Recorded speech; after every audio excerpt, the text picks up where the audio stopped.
supplémentaire sur la baisse des impôts. Ce sont des idées que plébiscitent les Français. Je ne dis pas ça pour me faire plaisir ou pour nous faire plaisir, mais on voit bien que c'est ça que les gens attendent. C'est d'ailleurs ce qui fait que cette élection, il paraît qu'elle était imperdable. Mais ne revenons pas dessus, on l'a perdue. Et on a été éliminé dès le soir du premier tour. Mais ce que je veux dire, c'est que ces idées-là sont toujours là. Qu'elles sont toujours aussi bonnes qu'hier. Et à ceux de nos électeurs qui ont voté pour François Fillon ou qui ont voté pour les autres candidats à la primaire, dites-leur à ceux-là qui n'ont pas envie d'aller voter ou qui regardent, est-ce que le projet de M. Macron ne serait pas intéressant? Dites-leur très clairement que les idées auxquelles ils ont cru, elles sont toujours là, et si c'était des bonnes solutions pour la France au mois de novembre ou au premier tour d'élection présidentielle, ça restera des bonnes idées pour la France, mais défendues par Camille dans cette circonscription. Dites-le parce que c'est ça qui fait la différence. Et ensuite, il y a un autre aspect. Quand on est dans une circonscription, on regarde un peu le profil quand même des candidats.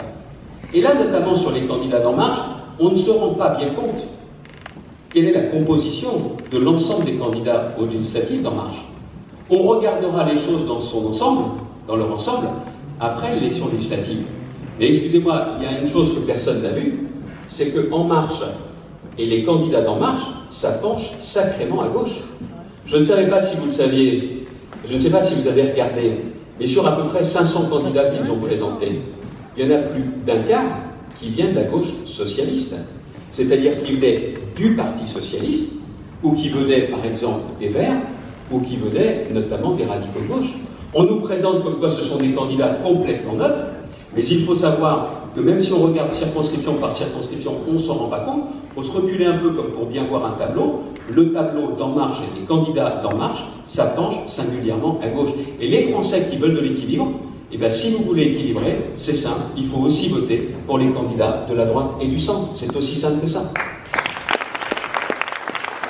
Et là, c'est ça son importance. C'est que sur les différentes mesures, on nous dit oui, mais le président de la République, il est et à droite et à gauche. Non, pour l'instant, il est qu'à gauche. Alors il faut équilibrer les choses. Il faut équilibrer les choses et ça passera par l'élection de nos candidats. Cette élection, elle est difficile, mais je vais vous dire aussi pourquoi ça me semble si important que l'on puisse équilibrer. Certains nous disent, oui, mais au final, il est prêt à être ouvert. Non, il n'est pas ouvert. Il n'est pas ouvert aux idées qui sont les nôtres. Et je peux d'autant plus en porter témoignage que, vous le savez, ça a été dit, ça a été écrit. Matignon m'a été proposé de rejoindre le président de la République. Eh bien, je vais vous dire une chose. Moi, je ne me trompe pas. Je sais qui je suis, je sais où j'habite et je sais quelles sont les solutions qui peuvent vraiment marcher. C'est la raison pour laquelle je ne suis pas à Matignon ce soir, mais je suis bien sûr parce que derrière ça, il y a d'autres choses. C'est la première fois depuis 1981, la première fois que le président de la République n'a pas été dans la campagne le représentant et le porte-parole de la France populaire. Ça n'est pas le cas. Depuis 1981, vous pouvez tout regarder. À chaque fois, celui qui avait été élu était celui qui était le plus porteur de cette aspiration, de cette ambition populaire. Et quand je dis populaire, cette droite populaire, moi je viens du gaullisme, j'impose mes idées, mes convictions à personne, c'est mon histoire politique. Moi je veux à nouveau une droite et un centre ensemble, forts ensemble.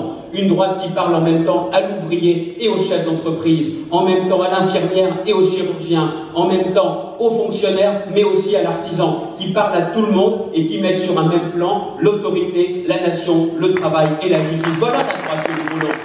Et si vous croyez aussi à ça, eh bien ça commence dès ces élections législatives.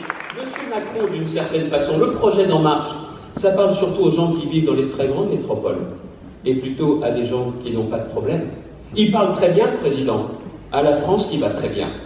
Mais il parle pas bien, pardon, il parle pas du tout à la France qui va pas bien. Je le dis aussi parce que la France, c'est bien évidemment l'Île-de-France, la région parisienne, mais pas seulement. Ceux qui vivent aussi dans les campagnes, que vous connaissez.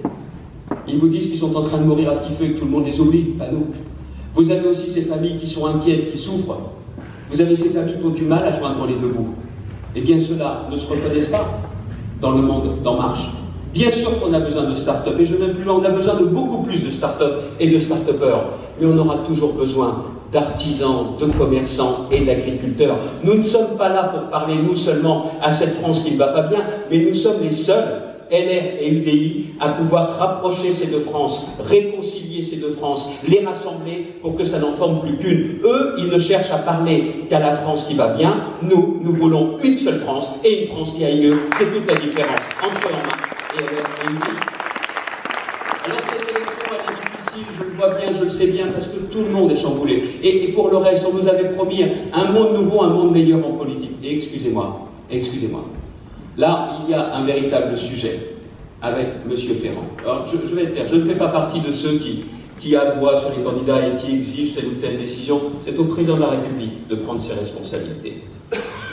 Mais quand même, on nous a promis une loi sur la moralisation de la vie politique. Et dans cette loi de moralisation de la vie politique, on s'aperçoit qu'il y a aujourd'hui une tâche, qui sera certainement une tâche indélébile. Moi, je me pose juste une question. Je ne sais pas si vous savez où est passé M. Bayrou. Il a toujours été le chantre de la moralisation de la vie politique.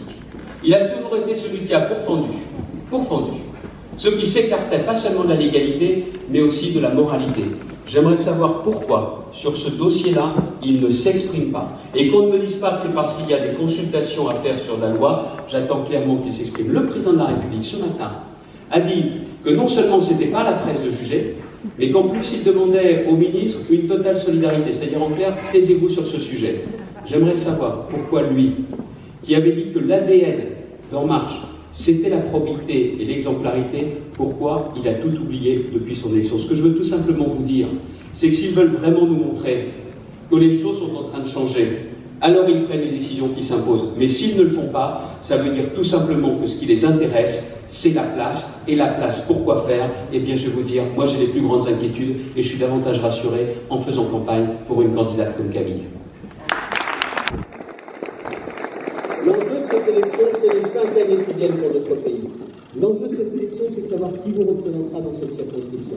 Et si les électeurs de la droite, dont on dit aujourd'hui qu'ils sont déboussolés, reprennent confiance en eux-mêmes, regardent avant tout les projets, la différence entre les projets, regardent les valeurs que nous portons, et regardent aussi les candidats qui sont les nôtres, alors je pense que cette majorité absolue qu'on promet au président de la République, elle n'est pas garantie d'avance. Et c'est là justement où il peut y avoir un véritable équilibre. On est très loin d'un gouvernement d'union nationale. Ce que fait aujourd'hui M. Macron, c'est ce qu'a fait Nicolas Sarkozy, il y a 10 ans, avec l'ouverture.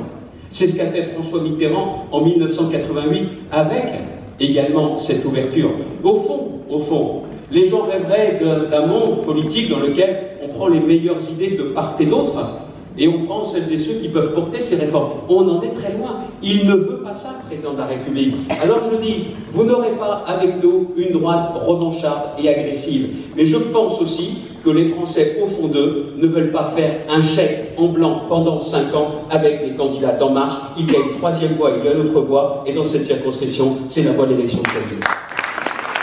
Alors vous avez, comme l'a dit le président tout à l'heure, 10 jours pour faire campagne. J'ai essayé ce soir de vous donner des exemples concrets, des arguments pour dire à celles et ceux qui se posent des questions. Ils sont de la droite et du centre, les solutions de la droite et du centre sont toujours là, sont certainement les meilleures pour la France et pour les Français. Alors faites campagne à fond, je vous vois ici dynamique, je vois que vous représentez aussi toute la France. Alors faites campagne pour Camille, faites campagne pour Nacera, je le sais, je peux en porter témoignage, elles valent la peine que vous fassiez toute cette campagne. Alors s'il vous plaît, au travail, il reste du travail jusqu'au premier tour et pour le deuxième,